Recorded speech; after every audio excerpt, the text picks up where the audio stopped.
से बोलिए लक्ष्मी नारायण भगवान की जय, गणेश अंबिका की जय, विष्णु भगवान की जय, राधे कृष्ण की जय। आश्विन मास कृष्ण पक्ष की इंदिरा एकादशी का महात्म्य। युधिष्ठिर ने पूछा, हे मधुसूदन, कृपा करके मुझे यह बताइए कि आश्विन के कृष्ण पक्ष में कौन सी एकादशी होती है। भगवान श्री कृष्ण बोले, राजन, आश्विन कृष्ण पक्ष में इंदिरा नाम की एकादशी होती है। इसके व्रत के प्रभाव से बड़े बड़े पापों का नाश हो जाता है। नीच योनि में पड़े हुए पीतरों को भी यह एकादशी सद्गति देने वाली है। राजन, पूर्व काल की बात है। सत्य युग में इंद्रसेन नाम से विख्यात राजकुमार थे, जो अब महिष्मती पुरी के राजा होकर धर्म पूर्वक प्रजा का पालन करते थे। उनके यहाँ उनका यश सब ओर फैल चुका था। राजा इंद्रसेन भगवान विष्णु की भक्ति में तत्पर हो गोविंद के मोक्षदायक नामों का जप करते हुए समय व्यतीत करते थे और विधि पूर्वक आध्यात्म तत्व में चिंतन में संलग्न रहते थे। एक दिन राजा राजसभा में सुख पूर्वक बैठे हुए थे। इतने में देवर्षि नारद आकाश से उतरकर वहां आ पहुंचे। उन्हें आया देखकर राजा हाथ जोड़ करके खड़े हो गए और विधि पूर्वक पूजन करके उन्हें आसन पर बिठाया। इसके बाद वे इस प्रकार बोले, हे मुनि श्रेष्ठ, आपकी कृपा से मेरी सर्वथा कुशल है। आज आपके दर्शन से मेरी संपूर्ण यज्ञ क्रियाएं सफल हो गईं। हे देवर्षि, अपने आगमन का कारण बताकर मुझ पर कृपा करें। नारद जी ने कहा, नृप श्रेष्ठ, सुनो मेरी बात। मेरी बात तुम्हें आश्चर्य में डालने वाली है। मैं ब्रह्मलोक से यमलोक में आया था। वहां एक श्रेष्ठ आसन पर बैठा और यमराज ने मेरी भक्ति पूर्वक पूजा की। उस समय यमराज की सभा में मैंने तुम्हारे पिता को भी देखा था। वे व्रत भंग के दोष से वहां आए थे। राजन, उन्होंने तुमसे कहने के लिए एक संदेश दिया है, उसे सुनो।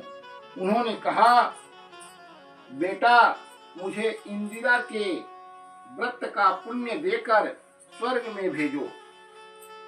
उनका यह संदेश लेकर मैं तुम्हारे पास आया हूँ। राजन, अपने पिता को स्वर्गलोक की प्राप्ति कराने के लिए इंदिरा एकादशी का व्रत करो।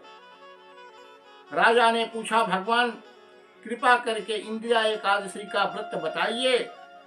किस पक्ष में, किस तिथि को और किस विधि से यह व्रत करना चाहिए। नारद जी ने कहा, राजेंद्र, सुनो, मैं तुम्हें इस व्रत की शुभ कारक विधि बतलाता हूँ। आश्विन मास के कृष्ण पक्ष में दशमी के उत्तम दिन को श्रद्धा युक्त चित्त से प्रातः काल स्नान करें। फिर मध्याह्न काल में स्नान करके एकाग्र चित्त हो एक समय भोजन करें तथा रात्रि में भूमि पर सोएं। रात्रि के अंत में निर्मल प्रभात होने पर एकादशी के दिन दातून करके मुंह धोएं। इसके बाद भक्ति भाव से निम्नांकित मंत्र पढ़ते हुए उपवास का नियम ग्रहण करें। बोलिए, अद्य स्थित्वा निराहारः सर्वभोग विवर्जितः शो भोक्षे भोक्षे पुंडरीकाक्षः पुंडरीकाक्ष शरणं शरणं मे मे भावा भावा च्युत। चिता।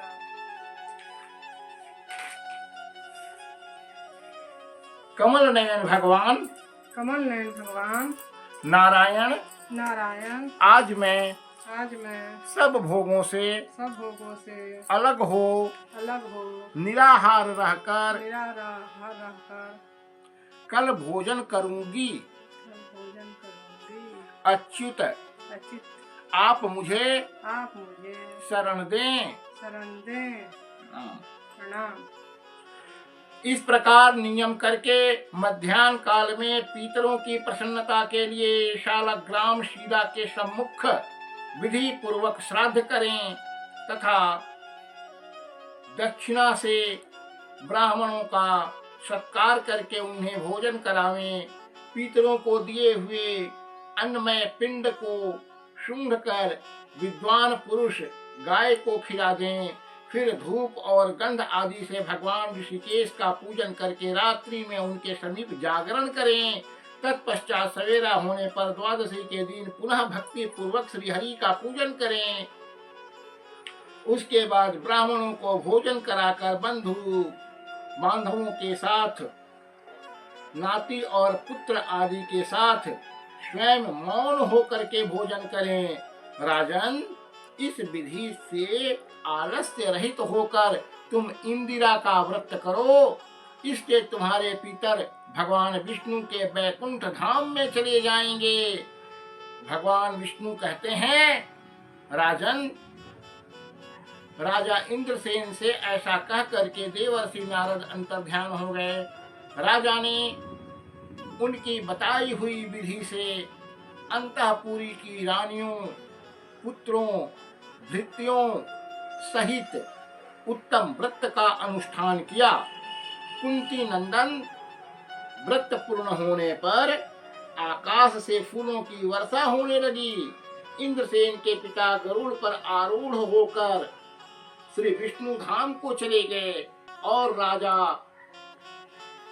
इंद्रसेन भी अकंटक राज्य का उपभोग करके अपने पुत्र को राज्य पर बिठाकर स्वयं स्वर्गलोक को चले गए। इस प्रकार मैंने तुम्हारे सामने इंदिरा व्रत के महात्म्य का वर्णन किया है। इसको पढ़ने और सुनने से मनुष्य सभी पापों से मुक्त हो जाते हैं। प्रेम से बोलिए विष्णु भगवान की जय।